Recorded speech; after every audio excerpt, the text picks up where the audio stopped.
Welcome back to my channel where I like to talk about movies, but today we're going to be talking about books. Every year I do a recap of everything I've read. Last year I read 41 books, this year I only read 14, which is still a lot. The first year where I started reading, I wanted to read 12 books a year, so it's still above my reading goal. I never want to make reading a chore or something that I'm going to regret doing, so it's only 14 books this year that I mostly enjoyed, so let's talk about it. At number one, we're going to start with a book called The Invention of Yesterday. This is a history book in the same vein as Gun, Germs, and Steel or Sapiens.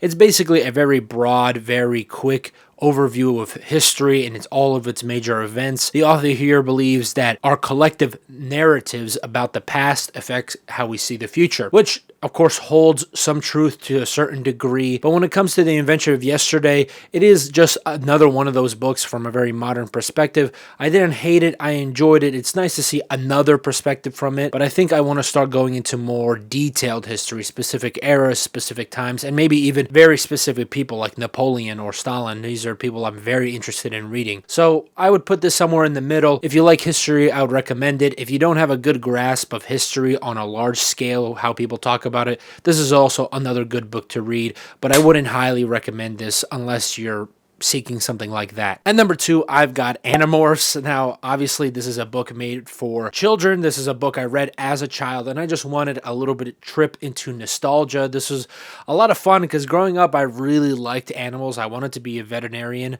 That fell through the second I took one anatomy class in high school, but this book was still a great blast from the past to read. It's so funny because this book is known for being this book series is known for being very dark. You know, for a book about kids, there's like war crimes, and there are parts of this book that have those elements in it, but I just don't remember as a kid. I remember Jake, the main character, turning into a lizard and his tail falling off. I thought that was so cool. I don't remember the homeless guy getting murdered in chapter 2 of this book. So I guess, you know, I'm an Animorphs kid. I wasn't a Goosebumps kid. If you read this as a kid, I'd recommend going back and reading it again. But as an adult who's probably never read these, there's probably better ways to spend your time. And number 3, I've got 3 books.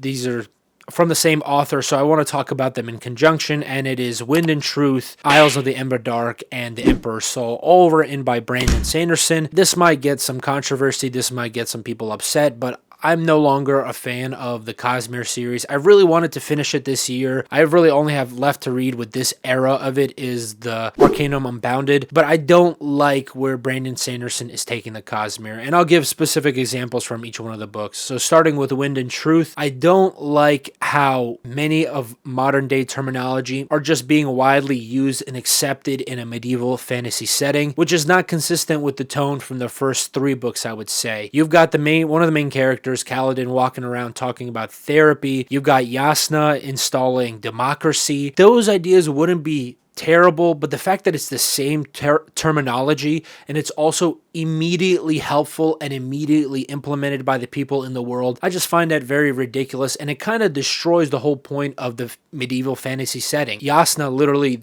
almost a mouthpiece to the author, says progress cannot be stopped. And I just find that ridiculous to think that democracy and therapy are the only way societies can move forward and that it's inherently good. Someone that lives in a democracy and also plenty of people are taking therapy, I don't see it as an ultimate truth. I find that an ultimate truth or an ultimate good, I find it lacking, especially in the world where they have gods and eternal beings. I find it very boring that this is the answer that Brandon Sanderson took for this series. In Isles of Emberdark, I love Dusk's character. He does a really good job. I think his story is extremely compelling, but when it comes to the dragon girl, I forget her name, but her character is a perfect example of where the Cosmere is going as a whole. She's a dragon. She's got a dragon form. She's got a human body. She lives forever. They have a whole different society of how dragons work, but ultimately everything about her character is extremely human. All her wants and needs and morality is acceptable within modern day society. There's nothing unique that she says about right and wrong from a perspective of a character that lives forever. There's nothing she says interesting about what it is to switch from the mind of a dragon to the mind of a human. Nothing. There's nothing unique being said here. Everything that is said in mainstream American media is what this character believes in from a moral perspective. If the Cosmere is just going to become a bunch of different human beings with different bodies that say nothing unique about the human condition, and they're all just liberal modern Americans, or even if they were conservative modern Americans, it would still be incredibly boring. So I do not like where this is going. Just to hit it home, The Emperor's Soul, a much older book or a much older story by Brandon Sanderson, and the main character is completely, they clash with the culture that they live in. The values that they hold are not held by the society that they live in, and she literally has to leave because the society that she lives in cannot fit within that world. So I'm not enjoying where the Cosmere is going. These 3 books are kind of really hard to read because the medieval setting is completely destroyed at this point, and I'm just not interested in the space age that's coming up. I'm probably still going to read a couple of his books, but I'm not excited. Next up, I've got a book that I reread and I really love reading. I'm probably going to read it again this year, and it is Mary Shelley's Frankenstein. I wanted to read it again because of the movie. This time I read the 1831 edition instead of the 1818. The older one is by far better. It's a lot more raw. It's a lot less preachy, but this one is still very good, even though it hits it on the nose a little bit too hard. Mary Shelley is just goated for this book. It's such a fantastic read. I get more and more out of it. The more things I learn about it, the more things I read about it. It's just such a fantastic book. No wonder it's a classic. No wonder we're still reading it after so many decades and centuries. And I think it will be read in the future for many ages to come because it just has so much to talk about, different veins and perspectives you can take from it. So I highly recommend reading Frankenstein. It's worth the hype. It's a classic for a reason. Next up, I've got the book that was probably the most fun for me to read. This is the best new book that is completely fiction that I really enjoyed, and that is There Is No Anti-Memetics Division by Quantum. This book is so much fun. It moves so quickly. I do have to say, if you're not someone who's informed about the SCP Foundation, which is an online forum where people write stories about a fictional company that secures, contains, and protects anomalies, which are things that just can't be explained by science, like an indestructible robot or an infinite hallway or a creature that's able to teleport through space. Whatever you can think of, it's on there. And this takes place within the Anti-Memetics Division. And just to explain it a little bit further, memes are ideas that spread themselves. They kind of spread themselves like a virus. That's what the memes that you send to your friends are. And so, of course, an anti-meme would be something that doesn't want to be spread. It wants to be forgotten. And that's the main conflict of this book, is how do you remember an enemy or an idea or an object that wants to be forgotten? It really messes with your brain here. And unlike a lot of the things you'll find on the SCP Foundation that have really anticlimactic story endings or something that's supposed to, it just kind of ends on a cliffhanger, this ends with a very good, conclusive ending. It gives you a very satisfying conclusion to all the ideas that it tries to tackle. I'm actually really shocked how much I liked it. I thought I was just going to come in for basically a longer SCP article and ended up being a fantastic book. So I highly recommend this one. Even if you haven't read anything about the SCP Foundation, I think you'll still very much enjoy this. Next up, I've got All the Pretty Horses by Cormac McCarthy. Now, I really like Cormac McCarthy a lot more than when I read No Country for Old Men. And I chalk up to the fact that when I first started reading and I read No Country for Old Men, I didn't have that reading muscle kind of fully formed. And so I gave No Country for Old Men like a very average rating, which is completely unfair because Cormac McCarthy is such an excellent writer. And reading a second one of his works really pointed that out. All the Pretty Horses is about a young man who wants to do things and is good at certain things that are no longer useful in the world that he lives in. And so he sets out on a journey to find meaning and purpose, which I find is very timely. I feel like as time goes on, more and more people feel like this. The book really struck a chord with me, and it makes me want to read No Country for Old Men again. I just rewatched the movie and I really liked it. Again, I love that movie. It's probably in my top 100 of all time. So I would recommend All the Pretty Horses by Cormac McCarthy, but I would read No Country for Old Men first. That one's a lot more fun. It's a lot more fast-paced as well. Next up, I've got 3 books from a trilogy series by James Herbert. It's the Rats trilogy. I don't know if that's what it's called, but this is body horror or,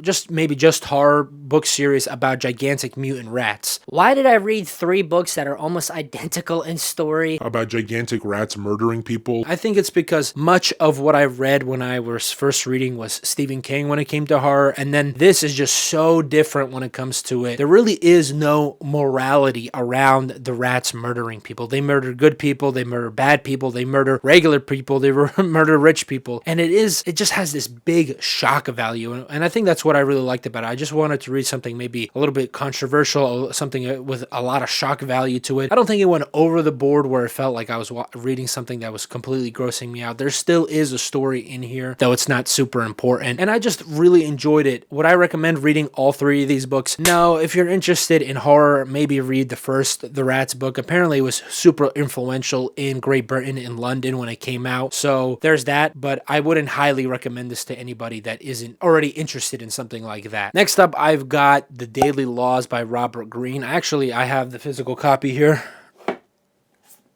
Yeah, boy. The problem with Robert Greene and his books, especially with the 48 Laws of Power, is that the people that read these books, or the fan base of these books, are extremely toxic, and they kind of overpraise what these people are writing about. And it's the same vein as with Jordan Peterson with the 12 Rules for Life, or with The Subtle Art of Not Giving an F. I feel like those books, they have plenty of good knowledge, just very simple, direct knowledge. Same thing with this book and many of other Robert Greene's books, but the people around it just meme it out of existence. They make it almost impossible to read this without looking a certain way. But I really like The Daily Laws. I feel like it's a really good sampling of the rest of his work. If you're not sure what you want to read from him, this is what I would pick up, because he gives you a little bit of everything. I really like the chapters about mastery. This is something that I'm going to be rereading. I think I might actually get the full copy of that. If you're not a fan of the self-help, if you're not a fan of someone that enjoys those kind of things, or you think it's all stupid or wasted time, then don't read it. But I enjoy it. I try to only read 1 self-help book a year. When you read too many of them, you just become someone that reads self-help books. So I recommend it if you like Robert Greene. If you don't already, then I doubt it's going to change your mind. Next up, I've got a book that absolutely everyone needs to read, and it is The Anxious Generation by Jonathan Haidt.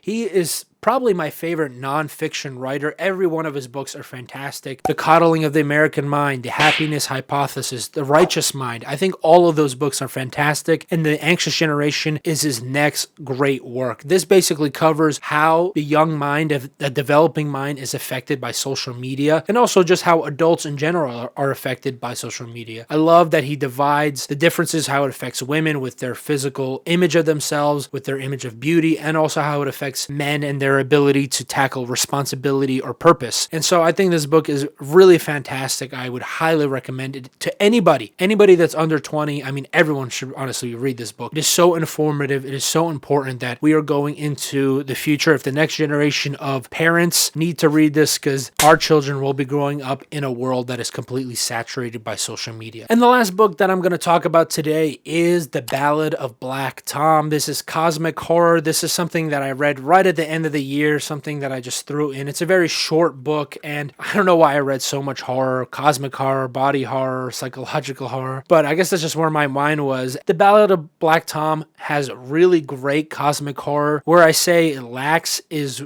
the perspective. This perspective makes it seem that like the 1910s and the 1920s was like a war zone for anyone that wasn't a white American. And I just find that a little bit ridiculous. Obviously there were problems, there were issues, but this makes it seem like they were getting shot in the street daily, like it was a war zone. And I guess some people believe that's how it was, but I doubt people would keep moving there if that's how it was. But besides that, besides the over exaggeration of many of the unsavory aspects of the 1910s and 20s, I really enjoyed this book. I wouldn't highly recommend it. It is really short, so if you find it, or an audio version, that's how I listened to it. That's how I read it. I listened to it.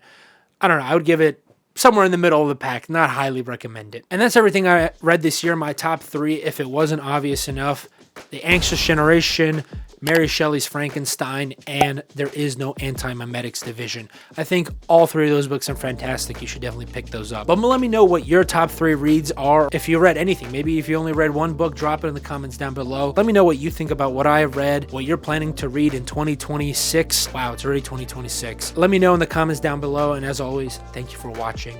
I'll catch you in the next one.